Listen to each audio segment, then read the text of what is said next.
Good afternoon, ladies and gentlemen, and I welcome all of you back to, once again, another reaction to the Elden Ring OST.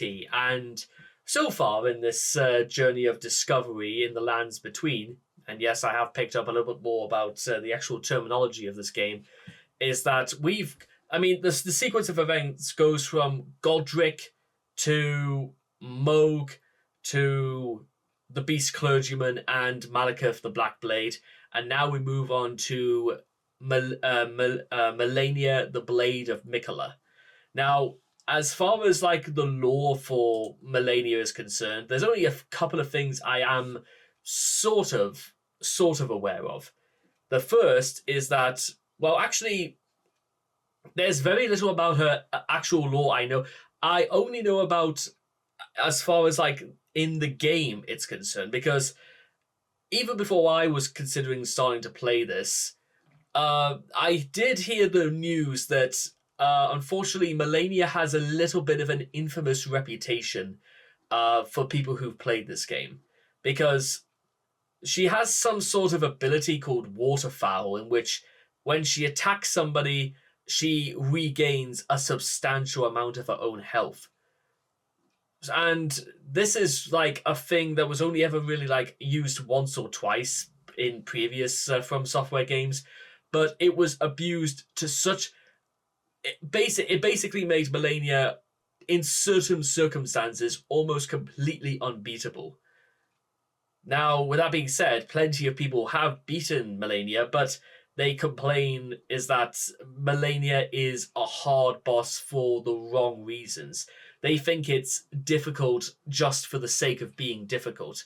And that's just the first phase. I heard the second phase is probably even more ridiculously, overly complicatedly difficult. But that's not what we're here to talk about. We're here to talk about the music and how it and sort of like how it influences and enhances the experience of Elden Ring, which is something I've tried to communicate so far in these videos. So what we're going to do first is the actual the intro, when you actually step into her arena, which is like the center of something called the Helg Tree, and we are going to see what's up. So here we go. This is like when you first encounter Malenia. It looks like, look at that though. And this is inside a tree. It's like a tree inside a tree as well.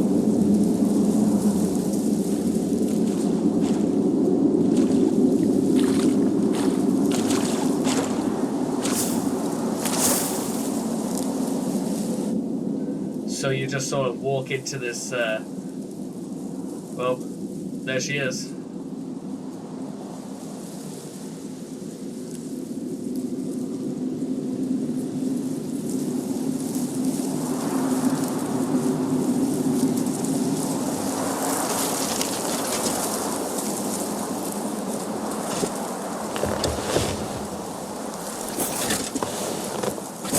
I dreamt for so long. Yep.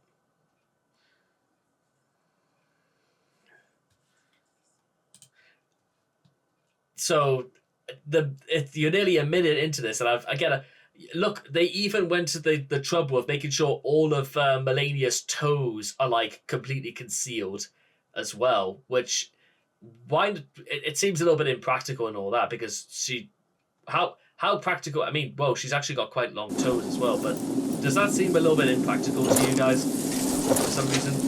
My flesh was dull gold, and my blood rotted. Corpse after corpse left in my wake. As I awaited his return. Yeah, she's like...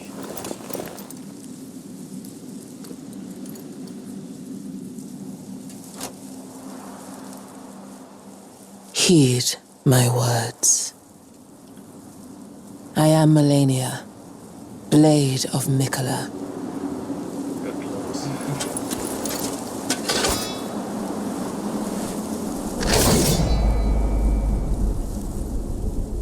And I have never known defeat.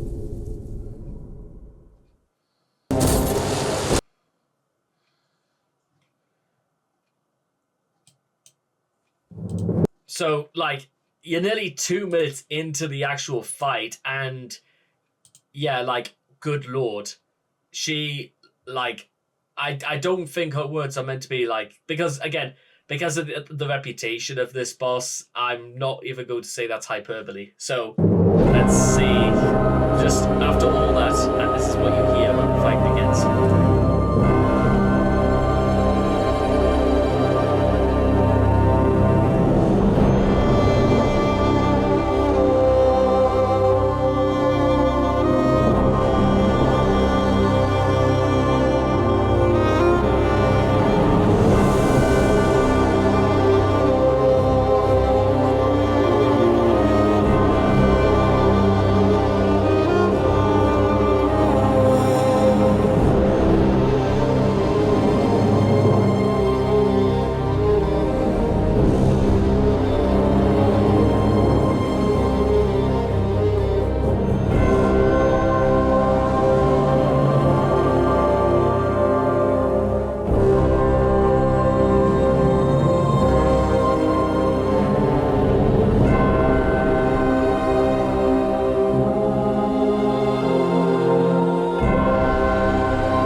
So that's like the first phase of the fight, and it's the only thing I want to say, like, just before, like, we actually, like, see what the transition is.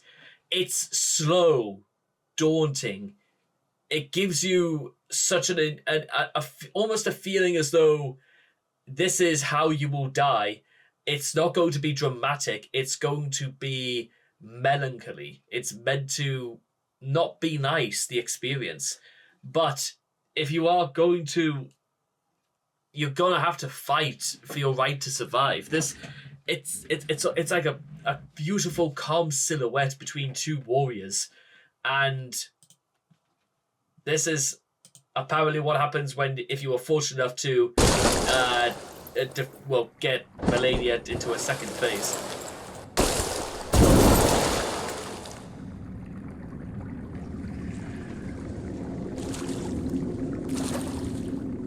Collapses into the pool, and no, we're far from done.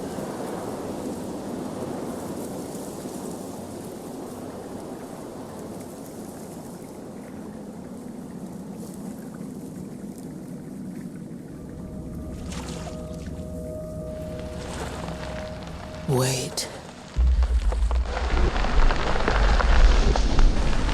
Yeah, you just.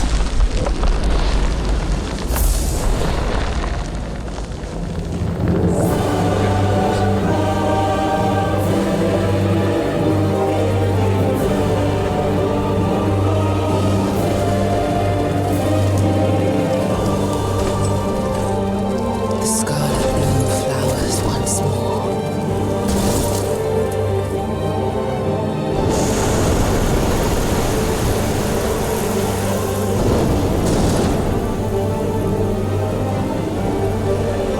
You will witness true horror.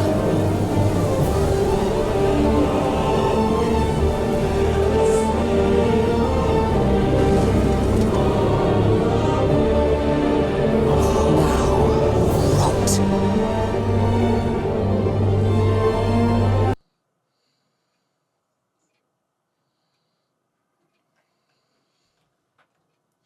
So she literally stands there, practically naked. She grows wings, and butterflies literally fly out of her, and she says, "You're going to experience true horror." And horror comes in the shape of you've just just it's well this.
Wow, that was just something else almost immediately.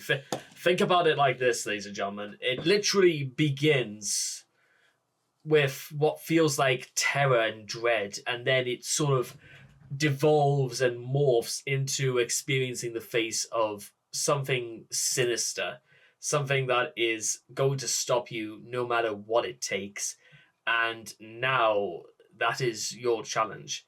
You've got to somehow overcome what can only be described as something that is not going to allow you to survive. I've left corpse after corpse in my way. I have never known defeat. Now rot. Good lord. I can't.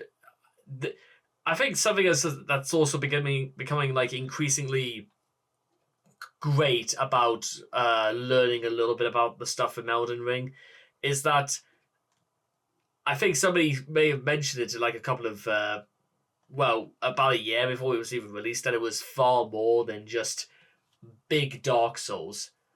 And absolutely, it's starting to shape up like that. And I hope you guys. Certainly, there's going to be a lot more of this, as well as all of the things that we've seen out of the previous Dark Soul games and all the rest of it. So I hope you guys have enjoyed listening to this as much as I have, and I cannot wait to see you guys again in the next video. Take care, and bye bye for now.